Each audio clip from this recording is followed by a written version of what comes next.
Koshka 2 Veins is gonna get melted. Do I think mobile esports is a phase? No, absolutely not. And Hack just don't understand what happens.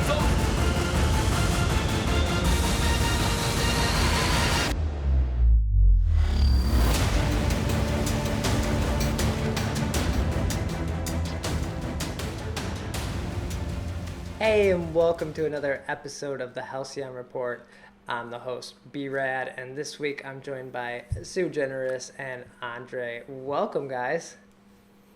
Hey, how's it going, Brad? How's it going, Andre? What's going on, Sui and Brad? Yeah, good to have you guys both here. This was a action-packed weekend. Actually, just really one incredibly long day of Vainglory esports with the challenger battles. I say we just have to start with the EU side. That's kind of where our Saturday started, and we did our predictions last week, SuiJeneris, and I think we did pretty well in them. So we saw Lemon versus Lime versus Rising Lotus. Rising Lotus took that. Fluffy Chickens versus Denali Esports. Fluffy Chickens came out ahead on that. And then Late Cobras versus Mouse Esports.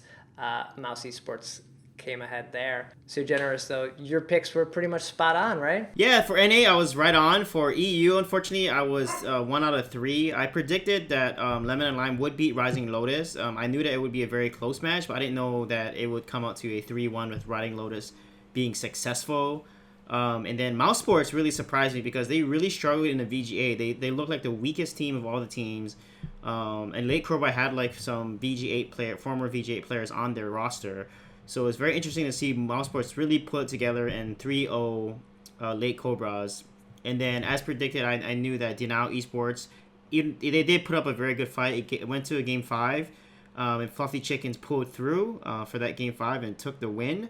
So that was very interesting to watch EU there. So regarding the outcome and the results there. So congratulations to Fluffy Chickens, Rising Lotus, and Mouse Sports for becoming or staying as the VG8 teams in EU. Yeah, Fluffy Chickens look pretty great out there, and I think just their name is super fun, so that's going to be exciting to have them in the Vainglory 8 now.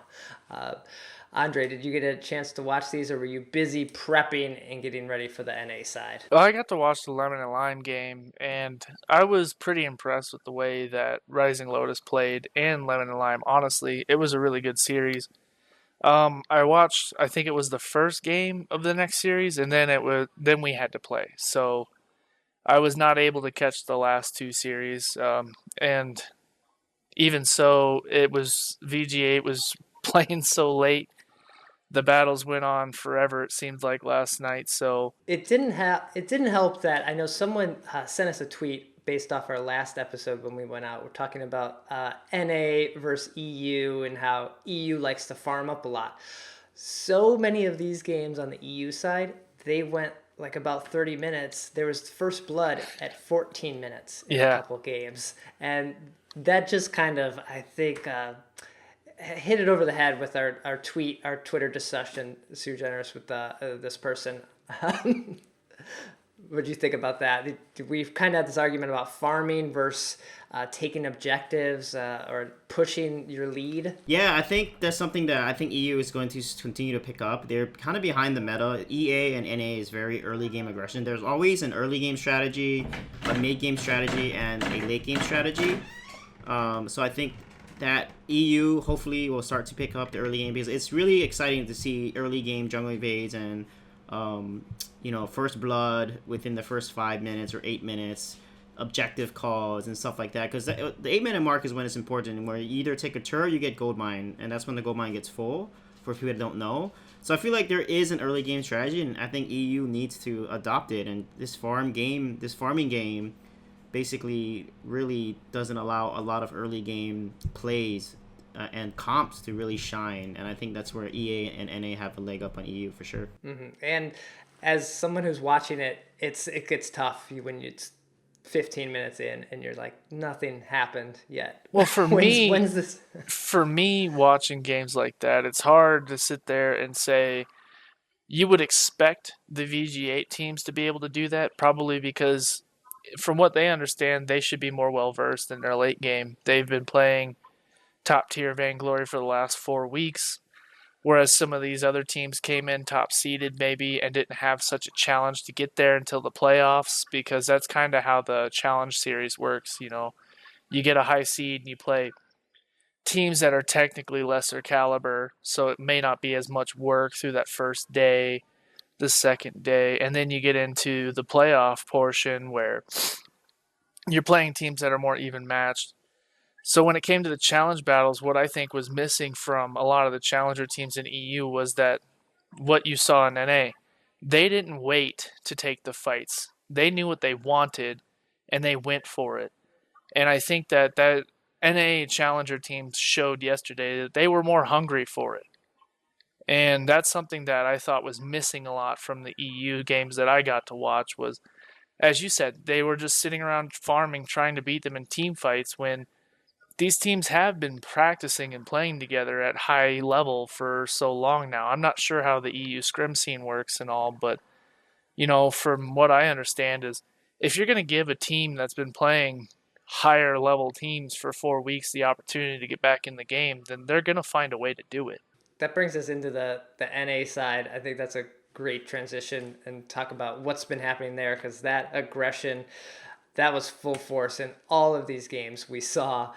So we got to see One Piece versus Misfits. One Piece took that. LibX versus Echo Fox. LibX took that. And Rogue versus Necrolyte. And then Rogue took that. Andre, I'd love to start with you here because you were probably prepping your team here, getting them ready for this battle, and you guys were able to hang on to your spot. You guys kept it and still in the Vainglory 8, so congratulations there. But yeah, how'd these matches go? How'd you guys prepare? Just the challenger battles on a whole, what'd you think of them? They were as intense as we expected. I think the one thing that you can do wrong as any team is underestimate someone. So we went in just like this was another week of VG8, honestly. We struggled in a couple pieces because maybe they got a little overconfident here. Maybe they played a little too arrogant here. And to my surprise, and this is what surprised me the most, was the challenger teams were capitalizing on those, which you typically wouldn't expect all the time. However, they were making great plays. Necrolyte's a great team. How do you prepare for a team that you may not get to see streamed every week? How do you get to prepare for a team like that? So my thing is, our preparation, we were just going in and trying to learn the new patch, essentially, because the week before we were playing 2.2, getting ready for that week. So we only had this week really to play 2.3. And that's essentially what we did. Was our whole entire week we dedicated to learning what was working for us, what was working, and kind of seeing what everybody else was doing and building based around our strength and just going in and trying to play our game the best we could.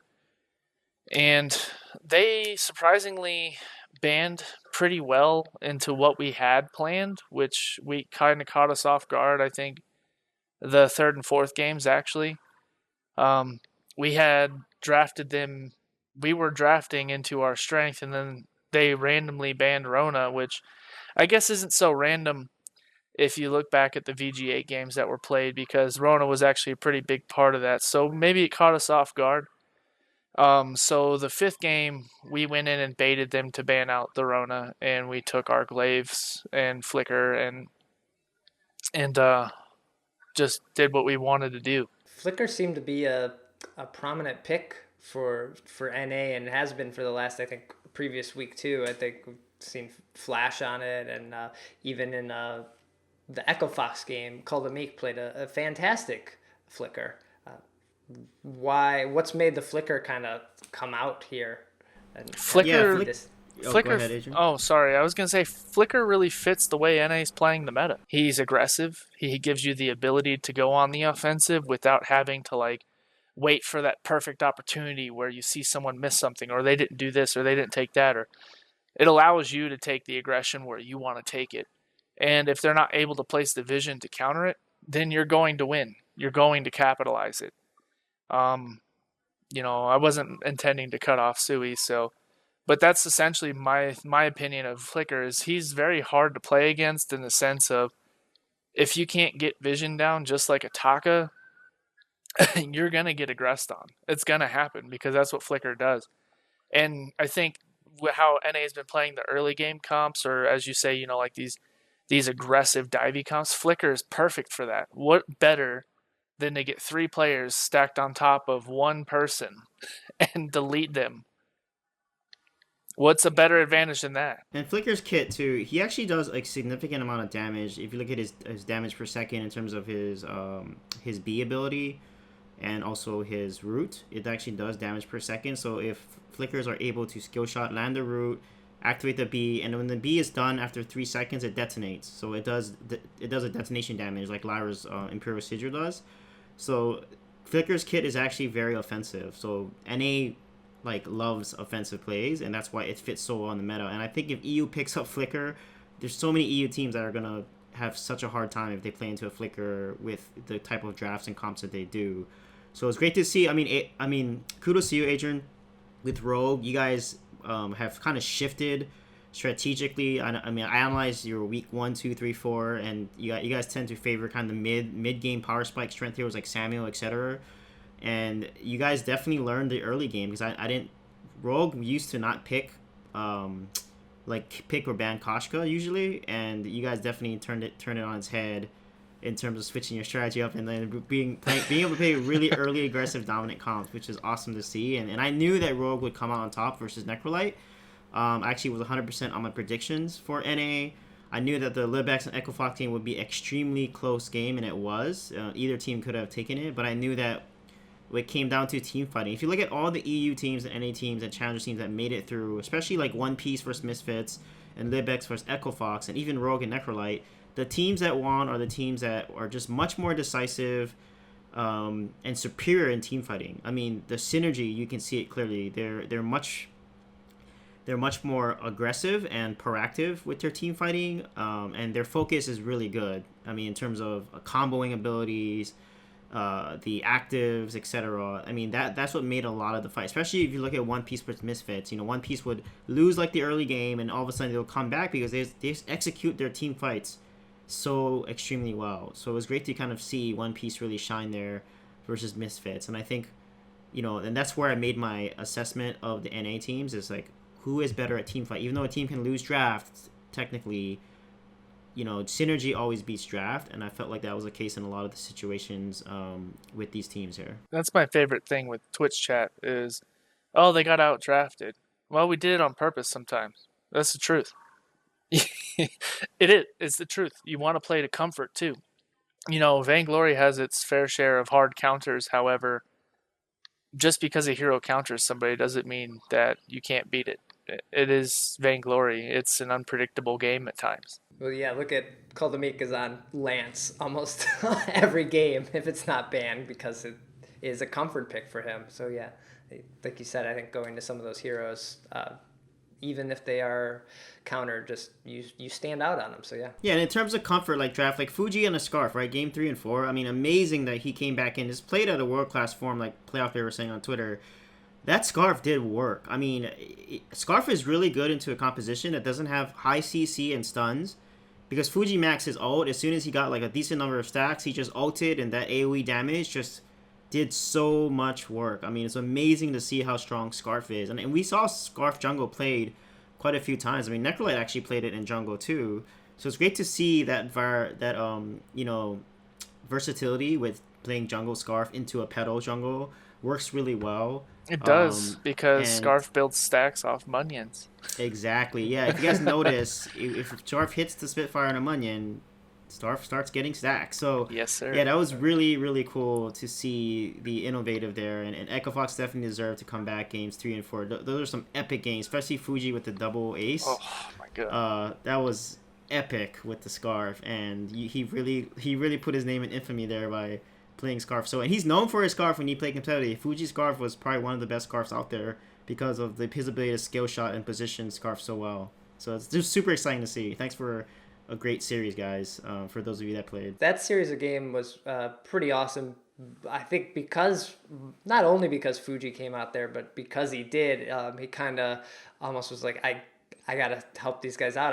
We gotta win. We gotta keep our spot. And he came out for after game 2 or after game 1. He came in, stepped in at game 2, and kind of did his best, I think, to be the shot caller and carry the team out there. And yeah, that Scarf game, unfortunately that last game for them, that game 5, that early aggression, that NA aggression just kind of hurt them, and they never could kind of regain footing. You got to think about who jungles for Libex. It's Status, man.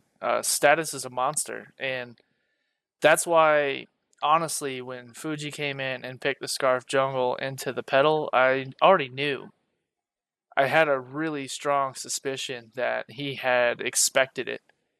And for exactly that reason. Scarfs build stacks on Munions. So he's quadrupling his stack rate. And then he's able to turn around and max ult. And you could just watch them melt. And that's what I really liked is a lot of people were like, well, why the Scarf jungle? Scarfs are really fair counter to pedal. You got to hit the shots, though. Let's be honest. Scarf's a good counter. He's a soft counter into pedal, but he's a hard counter if you land your shots. And obviously, as you said, Fuji's known for it, so he was just nailing these Spitfires. And his stacks, he was getting max stacks after like 2 or 3 Spitfires and then turning around and ulting, and it was working out. And I was like, they figured it out. He had a plan. He already knew what he was against, and he had a plan. Yeah, and range tends to counter pedal. Like, if you Celeste jungle into a pedal and you let the Celeste get to late game, then the pedal is not going to be able to do much because of that AoE damage and range. So I just wish Echo Fox played Scarf the 3rd game. They should have first picked it, honestly, because I knew if I was seeing an analyst desk, I knew that Libex would ban Scarf. It makes the most sense. They lost 2 games against Scarf.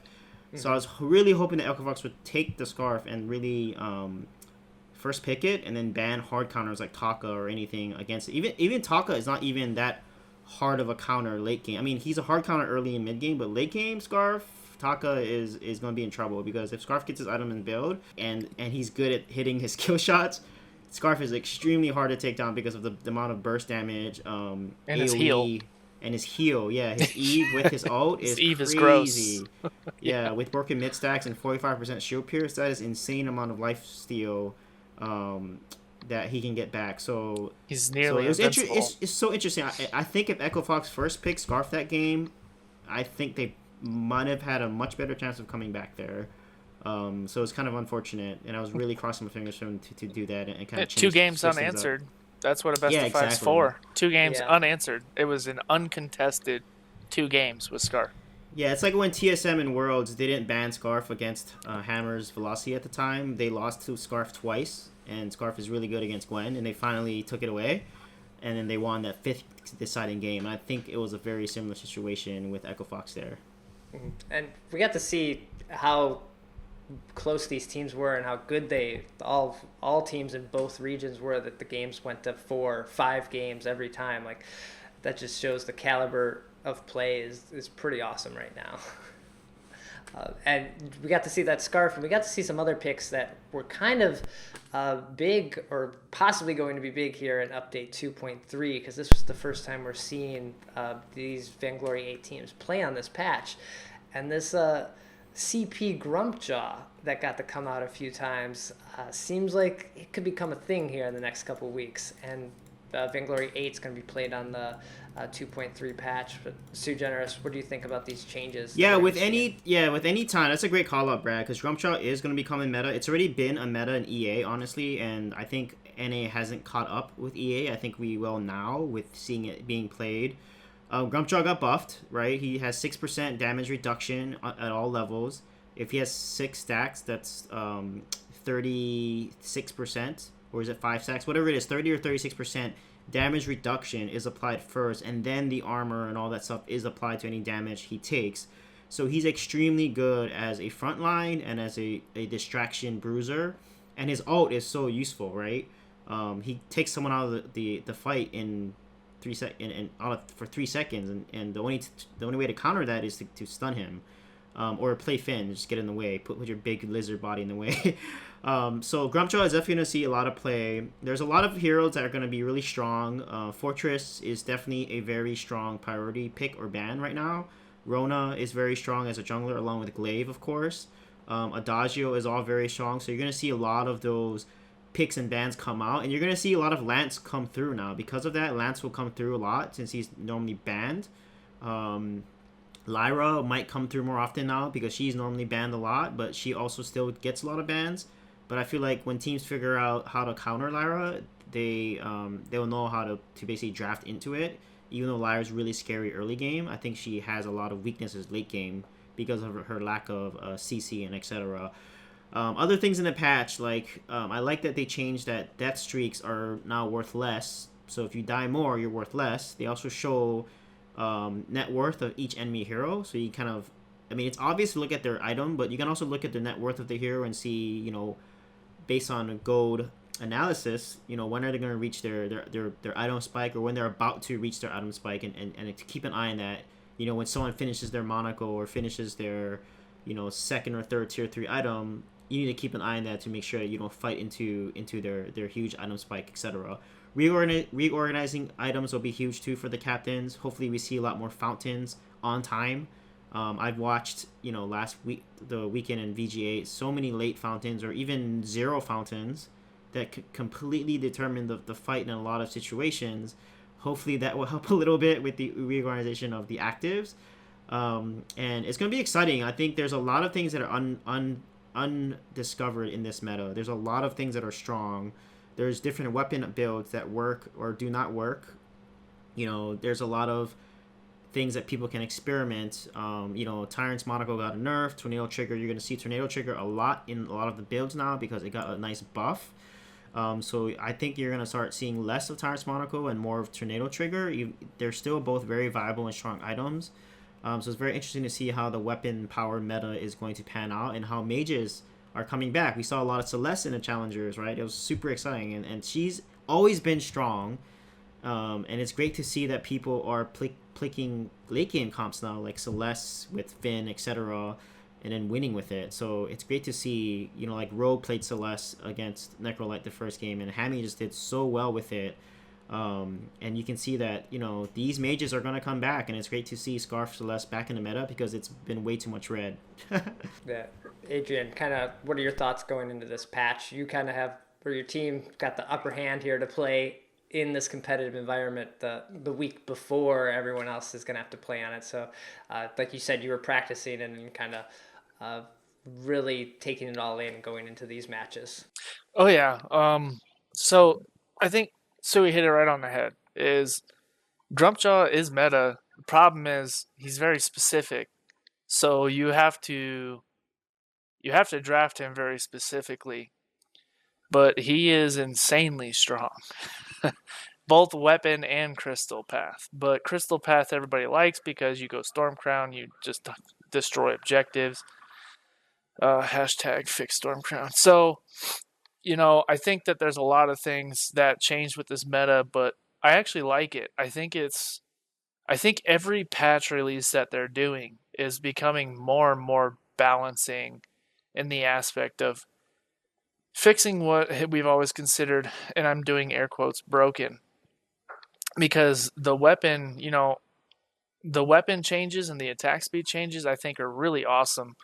Because it has brought things back in, such as like the Tornado Trigger build, and you got rid of the double monocle build still there, but you get more crit with Tornado Trigger. So what is your end game? What's the goal? What are you looking for? I think those are very important key things that people need to pay attention to, because I don't think that the BP double monocle build is going to be as effective. I think it's going to be something that people may try to do because maybe they don't know, they haven't played it, and they're gonna get out damaged by somebody that has figured out different ways to build weapon now. Weapons changing.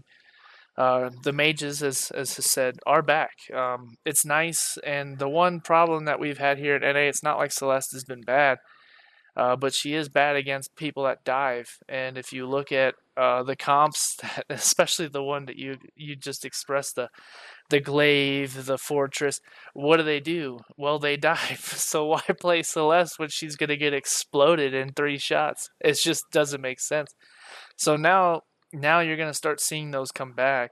And it's not like comps are going to become less divey. It's going to be more risky. You're not going to be able to attack as frequently if you're not built up. You're not going to be able to do as much damage right away because of the changes. And I think it's going to be an awesome shift. I'm pretty excited. I think there's a lot of things that have been undiscovered or may have been discovered that do not need to be discussed. I think that there's a lot of things that are interesting with it in the aspects of how do you ban now? What do we know what's going to happen? I think this weekend's going to be very interesting. This is going to be a really interesting and cool week for the teams to get out there and start really testing and scrimming on this patch and seeing what happens. And I agree. I think Lyra's very strong. However, I think that the healer meta is shifting finally with long due